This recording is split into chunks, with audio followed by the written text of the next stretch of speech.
요한이서 7절부터 13절 말씀입니다. 한 절씩 기도하겠습니다. 미혹하는 자가 세상에 많이 나왔으니 이는 예수 그리스도께서 육체로 오심을 부인하는 자라. 이런 자가 미혹하는 자요 적 그리스도니 너희는 스스로 삼가 우리가 일한 것을 잃지 말고 오직 온전한 상을 받으라. 지나쳐 그리스도의 교훈 안에 거하지 아니하는 자는 다 하나님을 모시지 못하되 교훈 안에 거하는 그 사람은 아버지와 아들을 모시느니라.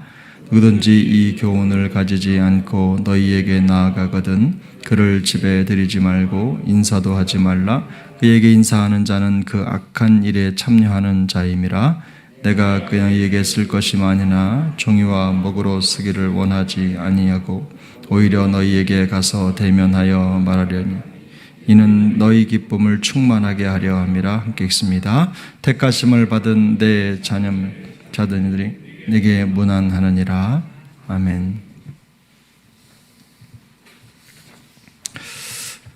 요한 2서는 교회 안에 이단적인 가르침을 가르치고 있는 사람들에 대한 경계를 나타내는 보여주는 말씀이죠. 그래서 그 이단적인 가르침에 빠지지 않도록 주의하고 챙겨야 된다라는 걸 강조하고 있는 성경입니다. 특별히 4절 5절에 어제 우리가 살폈지만 4절 5절에서 우리가 볼 수 있는 것은 이 요한 2서의 좀 더 구체적인 수신자가 교회의 부녀자들이나 어린 자녀들이라는 것을 알 수가 있습니다. 물론 교회 전체에 1차적으로 보낸 편지지만 특별히 교회의 부녀자들이나 자녀들이죠. 그런 자들이 이 편지를 읽어서 또 사도 요한의 경계를 마음속에 새겨야 된다는 것을 이렇게 성경에 보여줍니다. 아무래도 교회의 여자 성도들과 자녀들 조금 이성적으로 상황을 분별하거나 판단할 수 있는 성경적 지식이랄까? 어쩌면 그런 것들이 조금 부족한 지체들이 미혹하는 자들의 공격 대상이 된다는 겁니다. 약한 부분이 거기 있을 수 있다는 거예요. 다 그렇다는 건 아니지만 교회 안에 잘못된 진리로 성도들을 미혹하는 자들이 가족 중에서도 그 진리에 대한 이해가 조금 부족할 수 있는 연약한 부분을 공격을 해서 공동체 전체를 무너뜨리게 된다는 겁니다. 그런 가능성이 있다는 거죠. 요한이 그들을 경계하면서 전하는 메시지의 강조점은요, 새로운 내용이 아닙니다. 이미 다 가르쳐 주었고 알려주었던 처음부터 말했던 것들을 다시 한번 강조하는 것들인데, 미혹하는 자들의 특징이 있다면 예수님의 성육신을 받아들이지 않고 믿지 않는 자들 뿐만 아니라 예수님이 가르쳐 주신 교훈을 따르지 않는 자들입니다. 이 미혹하는 자라는 말로 번역이 된 7절이죠. 이 미혹하는 자라는 말로 번역이 된 이 단어는 사기꾼이라는 말로도 번역이 됩니다. 그래서 쉽게 말하면 성경과는 다른 교훈을 가지고 사람들을 속여서 그 마음을 혼란스럽게 하고 그 가르침으로부터 벗어나게 하는 자들을 말합니다. 그 다음에 9절에 보면 지나쳐라는 표현이 등장하죠. 그 지나쳐 그리스도의 교훈 안에 거하지 아니하는 자라고 표현을 하고 있는데, 이 표현을 뭐에 지나쳤을까라고 생각해 보면 그냥 단적으로 생각해 보면 성경을 모르는 게 아닌데 그 성경의 내용, 성경의 가르침을 단편적으로 이해를 해서 그 가르침에서 벗어나는 겁니다. 쉽게 말하면 조금 더 그 가르침을 이용해서 조금 과하게 그걸 따르도록 하거나 그걸 빌미로 해서 성도들을 넘어지게 하는 거죠. 예를 들면 서로 사랑하라 라는 말을 여러 차례 요한이 하지 않습니까? 예수님의 가르침 중에 형제를 사랑하라 라는 말씀이 정말로 여러 번 많이 등장하고 가르침의 핵심 중에 하나죠. 그런데 그 말을 빌어서 진리를 벗어났음에도 불구하고 그건 누구라도 어떤 경우에라도 사랑해야 되지 않느냐라고 말하면서 그러니까 기준을 지키지 못하도록 그 기준에서 벗어나서 결코 그들과 함께해서는 안 되는데도 불구하고 그것조차도 사랑으로 여겨서 본인이 가지고 있는 신앙조차도 흔들리는 겁니다. 그러니까 우리가 사랑하는 사랑의 범위나 대상자 혹은 그런 과정을 우리가 이게 정할 때도 사실은 굉장히 중요한데 이성적인 판단도 필요하고 단순히 사랑하라가 그저 무작정 무조건 사랑하고 품어야 된다라는 것을 의미하진 않습니다. 그러나 미혹하는 자들은 대개는 이렇게 교묘하게 말씀에 나와 있는 내용들을 가지고 우리 성도들의 마음을 훔치거나 또 교란시키려고 하는 경향이 없지 않아 있다는 겁니다.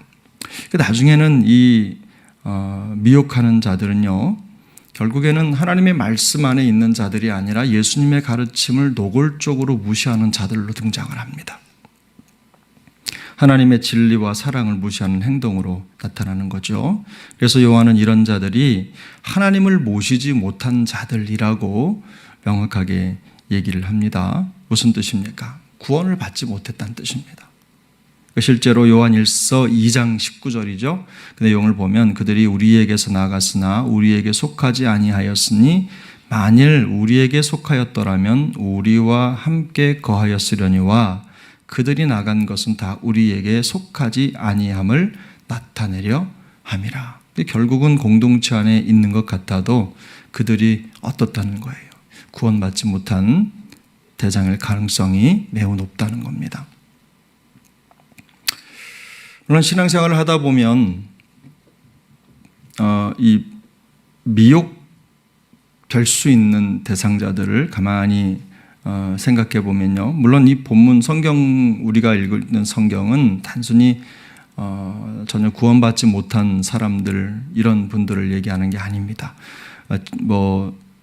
반대로 조금 신앙생활하다 어려움을 당할 수 있고 또 마음속에 힘들어서 또 침체도 될 수 있고 유혹을 받아 넘어가고 잠시 죄에 빠지거나 신앙생활을 잃어버린 그런 대상자들에 대한 경계가 아니고 복음과 진리로부터 완전히 벗어나 있는 전혀 복음과는 딴 세상에 살고 있는 사람들에 대한 경계입니다.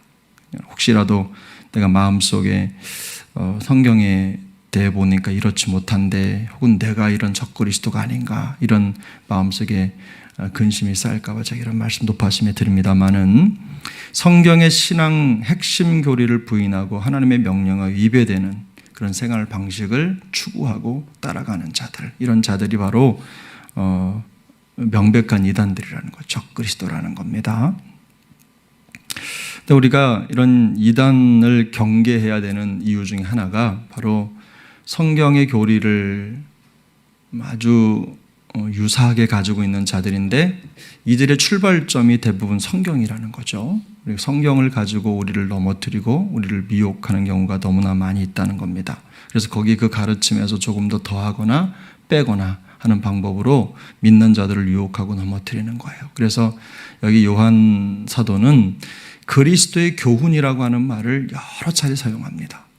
결국은 그 교훈을 거듭해서 사용함으로 우리가 결국은 예수님의 가르침을 따르지 못하고 결국은 거기에서 더하거나 빼는 방법으로 점점 더 교리 진리에서 멀어져 가고 구원받지 않은 자들과 생각이 섞이는 거죠. 그렇게 하면서 믿는 자의 정체성을 잃어버리게 될까를 매우 염려하는 겁니다. 물론 요한이 말하는 그리스도의 교훈이 어떤 것인가를 우리가 살필 때 전부 다 찾아서 오늘 이 시간에 얘기할 수 없습니다.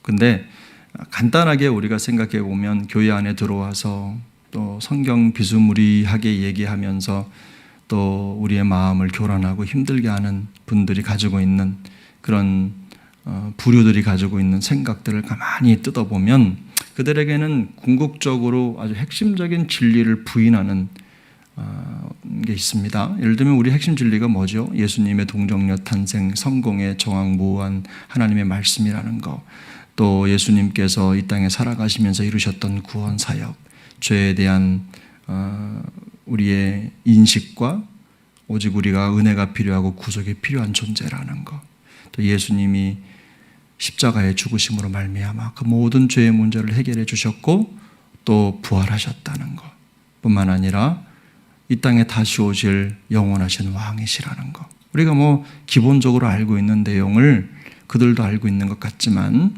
그 신앙에 우리가 접근집화되지 못한 그런 삶을 살아가면서 교회 안에는 있지만 복음과는 전혀 딴판의 세상을 살아가는 사람들이 교회 안에 있을 수 있다는 거예요.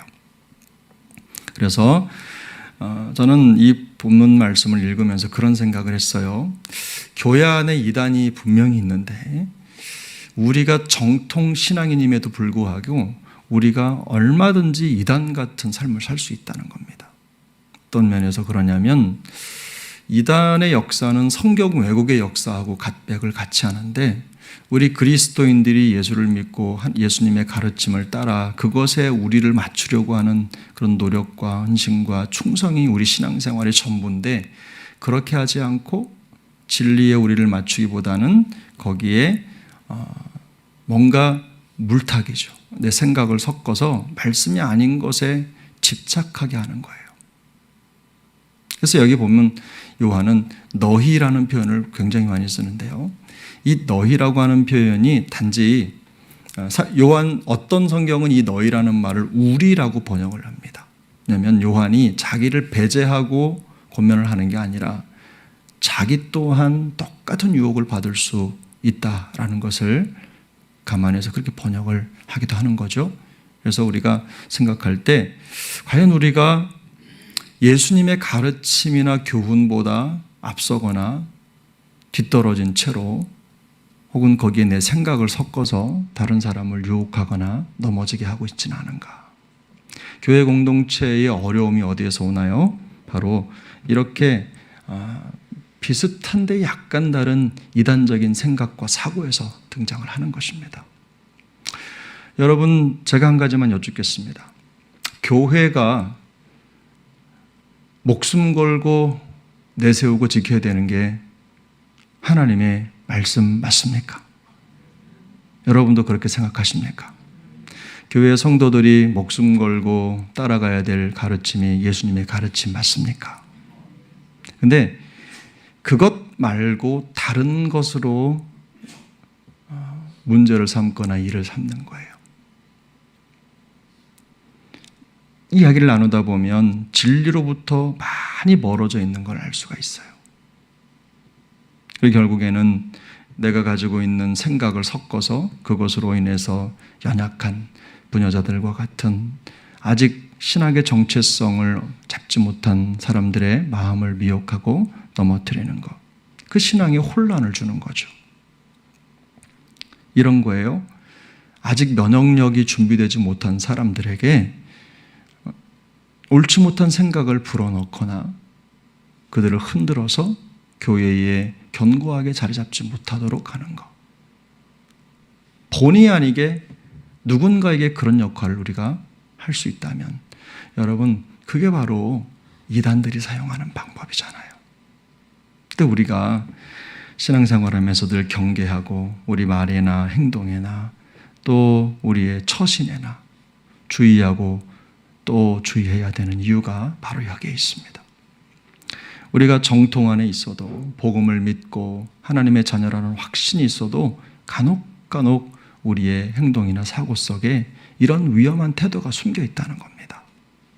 그래서 여러분, 우리가 복음의 디딤돌이 될지언정 걸림돌이 되지 않기를 소망합니다. 매 순간마다 면역력이 없고 연약한 성도들이 넘어질 상황이 되면 우리가 얼마나 조심해야 되는지 몰라요. 여러분, 우리가 왜 하고 싶은 말 못하고 또 우리의 감정대로 생각대로 하지 못하고 참고 또 참고 이를 악물고 참아내면서 우리가 성도의 자리를 지켜야 되느냐? 바로 우리가 복음의 통로이기 때문에 그렇습니다. 주님께서는 우리가 그런 존재들로 이 세상 가운데 서기를 원해요. 우리 모두가 이런 성경의 가르침에 눈뜰 수 있길 바랍니다. 오늘도 더 경계하도록 이끄시는 하나님의 말씀 앞에서 조금 더 우리의 마음을 바로 세우고, 또 우리가 누군가의 신앙을 혼란스럽게 하고 또 진리로부터 멀어지게 하는 악영향을 미칠 수 있다는 거 기억하시고, 늘 항상 말씀 앞에서 우리 스스로를 돌아보는 그런 믿음의 여정을 걸어갈 수 있게 되길 예수님의 이름으로 축복합니다. 기도하겠습니다. 은혜로우신 하나님 아버지, 감사합니다. 오늘도 우리의 모습을 다시 한번 하나님의 말씀 앞에 세우며, 또 누군가의 신앙 여정에 걸림돌이 되지 않도록 하나님 우리를 불쌍히 여겨주시고, 성령께서 우리의 영혼을 일깨워 주셔서 사람을 세우고 살리는 그 일에 우리가 은혜롭게 쓰임받는 복음의 도구로 서게 하여 주옵소서. 우리의 말과 행동과 행실과 처신을 늘 돌아보며 하나님, 우리 사랑하는 영혼들에게 신앙의 혼란을 주거나 그들을 진리로부터 멀어지게 하는 그런 역할, 악영향을 미치지는 않는지 늘 우리를 살펴서 하나님 앞에 부름받은 하나님의 사람으로서의 거룩한 사명을 끝까지 잘 감당하는 우리 모두가 되도록 은혜 베풀어 주옵소서. 오늘 하루의 여정도 주님께서 붙들어 주시고 하나님 앞에 충성된 삶을 살도록 인도하여 주옵소서. 예수님의 이름으로 기도합니다. 아멘. 하늘에 계신 우리 아버지여, 이름이 거룩히 여김을 받으시오며 나라가 임하시오며 뜻이 하늘에서 이루어진 것 같이 땅에서도 이루어지이다. 오늘 우리에게 일용할 양식을 주시옵고, 우리가 우리에게 죄 지은 자를 사하여 준 것 같이 우리 죄를 사하여 주시옵고, 우리를 시험에 들게 하지 마시옵고 다만 악에서 구하시옵소서. 나라와 권세와 영광이 아버지께 영원히 있사옵나이다. 아멘.